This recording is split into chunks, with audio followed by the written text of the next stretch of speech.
नहमदुहु व नुसल्ली अला रसूलिल करीम अम्मा बाद बिस्मिल्लाहिर रहमानिर रहीम। अस्सलामु अलैकुम and I hope you all are fine. तो बच्चों, आज की इस वीडियो में हम स्टार्ट करने जा रहे हैं एक्सरसाइज 10.1। एक्सरसाइज 10.1 में हमारे पास फिलिंग द ब्लैंक्स है और ट्रू और फॉल्स है। सही है। अच्छा, इन ट्रू और फॉल्स को और फिलिंग द ब्लैंक्स को सॉल्व करने के लिए आपको कुछ चीज़ें पढ़नी पड़ेंगी। जी हाँ, बिल्कुल, आपको कुछ चीज़ें पढ़नी पड़ेंगी। जो जिस चीज़ से हमसे हमारी सबसे ज़्यादा जान जाती है पढ़ना, वो थोड़ा सा करना पड़ेगा। लेकिन आप तो अच्छे बच्चे हैं, क्योंकि जब आप किसी वीडियो को ढूंढने आए इसका मतलब है कि आप पढ़ने की लगन रखते हैं, इसलिए तो आप यहाँ तक पहुँचे। चलिए जी, page number 178 according to book demonstrative geometry की ये कुछ डेफिनेशंस हैं। सही है, ये डेफिनेशन आपको ये पढ़नी है। कहाँ तक पढ़नी है? पढ़नी है आपको ये बिल्कुल आखिर तक, पेज नंबर 183 तक। उसके बाद आप इसको सॉल्व कर लेंगे। फॉर एग्जांपल, ए में कह रहे हैं demonstrative geometry is a dash of a mathematic in which dash on geometry are prove through. तो बिल्कुल पहले पेज पे आ जाएं, यानी कि 178 पे। तो देखें, demonstrative geometry is a branch, इधर क्या आ जाएगा? ब्रांच आ जाएगा। सही है। Of mathematic in which statement concerning geometrical, in which statement concerning on geometry proved through. तो यहाँ पे क्या आ जाएगा हमारा? यहाँ पे हमारा आ जाएगा इन विच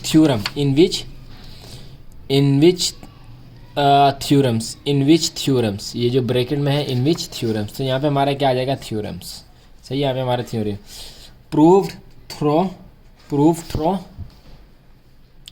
प्रूव थ्रो लॉजिकल रीजनिंग, यहाँ पे क्या आ जाएगा? लॉजिकल रीजनिंग आ जाएगा। सही है। और इस तरह से बी को जो रीजनिंग में बी डैश और डैश, जो रीजनिंग हो सकते हैं वो डैश और डैश हो सकते हैं। कौन कौन से हो सकते हैं? रीजनिंग यहाँ पे था एक जगह पे, ये देखें, रीजनिंग में बी इंडक्टिव और डिटेक्टिव। तो यहाँ पे क्या आ जाएगा? इंडक्टिव आ जाएगा और यहाँ पे डिटेक्टिव आ जाएगा। सही है।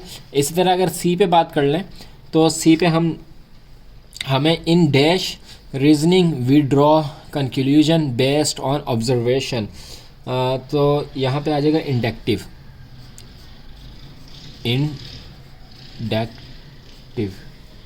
सही है। इसी तरह डी में अगर देखें तो इन डैश DEDUCTIVE।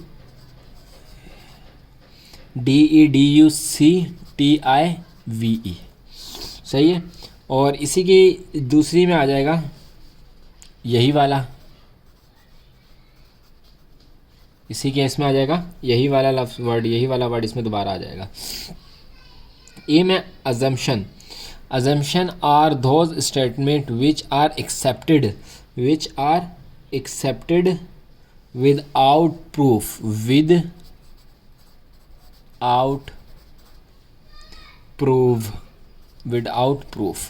सही है जी। एफ में fundamental agreement are of two kinds. Fundamental agreement जो होते हैं टू काइंड्स के होते हैं। पहले वाला कौन सा है? वो है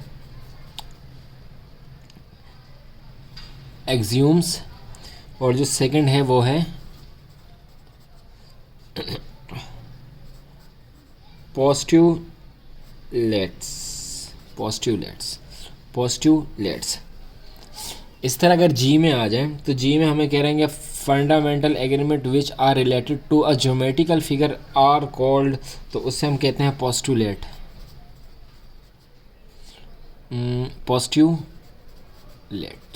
पोस्ट्यूलेट्स। चलें जी। The 4 basics of reasoning are, जो रीजनिंग के 4 बेसिक्स हैं वो कौन कौन सी हैं? देख लेते हैं इसको। डिफाइंड टर्म्स, पहली है कौन सी? Defined terms. सही है। सेकंड है अनडिफाइंड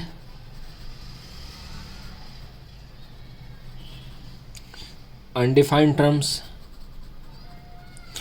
थर्ड जो है वो है पोस्टुलेशन, अजम्पशन, प्रोपोजिशन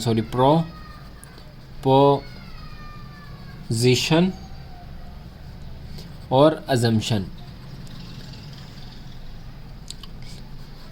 TION। ASSUMPTION। और चौथी जो है वो है हमारी एग्रीमेंट, एग्रीमेंट्स। सही है जी। तो ये हो गया हमारी इसकी क्या, फिल इन द ब्लैंक्स। अब आते हैं इसके हम ट्रू फॉल्स की तरफ। ट्रू फॉल्स की तरफ आते हैं। तो जो ट्रू होगी इसमें ट्रू, जो फॉल्स होगी इसमें false. One and only straight line can be drawn through 3 distinctive point.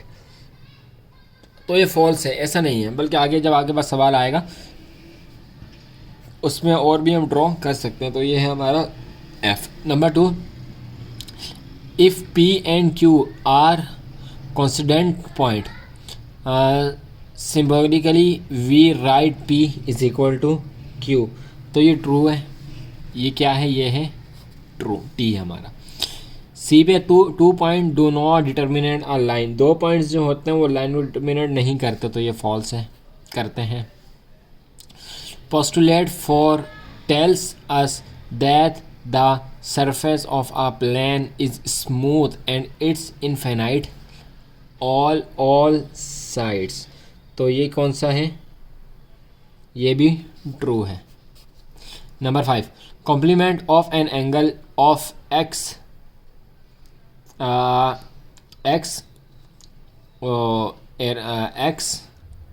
Is 90 minus x angle, x degree, x degree is 90 minus x degree.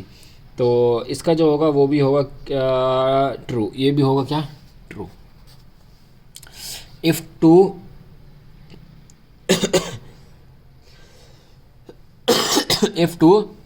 quantities are equal to the sum quantity they are equal to one another is the same as transitive property of equation। तो ये भी हमारी क्या है, true है। सही है, ये भी हमारी क्या है, ट्रू है। बाकी अगर आपको कोई परेशानी हो सकती है इसकी तर्जुमा समझने में, तो उर्दू की जो बुक है आप उसमें भी देख सकते हैं, उसमें काफ़ी ज़्यादा ये आसान चीज़ें उर्दू में लिखी हुई हैं। ये हमारा लास्ट क्वेश्चन है एक्सरसाइज 10.1 का, जो कि क्वेश्चन नंबर 3 है। इसमें कह रहे हैं name the 2 parts of a theorem और प्रोपोजिशन। प्रोपोजिशन के और थ्योरम के जो है वो 2 जो पार्ट्स हैं उनके नेम बताएं। तो उसका आंसर हमने लिखा हुआ है यहाँ पे, आप इसे देख लें। देखें आंसर क्या है, the name of 2 part of theorem और प्रपोजिशन आर अंडर हाइपोथेसिस और कंक्लूजन और हाइपोथेसिस और कंक्लूजन। ये जो है हमारे क्वेश्चन नंबर 3 का हो गया आंसर। इसी के साथ साथ जो है हमारी एक्सरसाइज 10.1 हुई कंप्लीट, और उम्मीद है कि आपने इसे अच्छी तरह समझा होगा। एक्सरसाइज 10.2 शुरू करने से पहले कुछ चीज़ें आपको हैं, थ्योरम आपको ये याद करना है। सही है, आपको ये थ्योरम जो है अच्छी तरह से इसको पढ़ लीजिएगा। ये जो थ्योरम 1 है इससे आप अच्छी तरह से पढ़ लीजिएगा। उसके बाद जो है इंशाल्लाह हम जो अपना एक्सरसाइज 10.2 है वो शुरू करेंगे। तो मिलते हैं नेक्स्ट वीडियो में, तब तक अपना ख्याल रखिएगा, हमें दुआओं में याद रखिएगा। अल्लाह हाफिज़।